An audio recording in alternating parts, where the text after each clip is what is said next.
సూర్యాపేట జిల్లా తుంగతుర్తిలో పట్టపగలే దొంగలు బీభత్సం సృష్టించారు.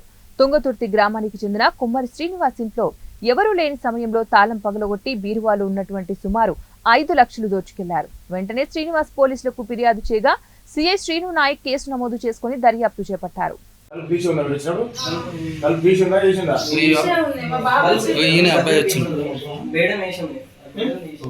బాబు ఇప్పుడు అది మీరు వచ్చినప్పుడు డోర్ పెట్టేసిందా? గంటలకి ఈయన పోతాడు రోజు 7 గంటలకు నేను అన్నం కూడా చేసి నేను పోతా.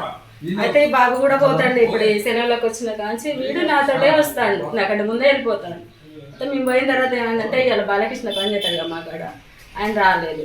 ఆయన రాకపోయేసరికి అమ్మాయి వచ్చినా రాకుండా బిజీగా ఉంటుంది కాబట్టి అమ్మాయి నువ్వు రా అమ్మ కొంచెం కౌంటర్ కార్డు నువ్వు అని అంటే ఆమె ఇప్పుడు 7:30కి అట్లా వచ్చింది. ఆమె అంతే తాళం వేసేది 7:30కి వచ్చింది. ఇప్పుడు ఎంత అవుతుంది? 8:30 అయిందా? ఒక గంటల నేను నా ఇళ్ళని ఏది పడతాదో అలా వేసుకున్నా, కనీసం లెక్క పెట్టకుండా కూడా వచ్చినట్టు అలా పడేసుకున్నా. దాని నిండా ఉండే దొంగ ముండా కొడుకు ఎవడు చేసిండో ఏమో, మాకు ఎవడో తెలిసినోడే చేస్తాడు కానీ తెలియనోడైతే ఎవడు రాడు. నేను గేటుకు తాళం వేసి ఉడకపోస్తుందని గేట్ కాడ తాళం వేసి తీస్తాం. నైట్ పూట ఒక్కోసారి అట్లనే పడుకుంటాం.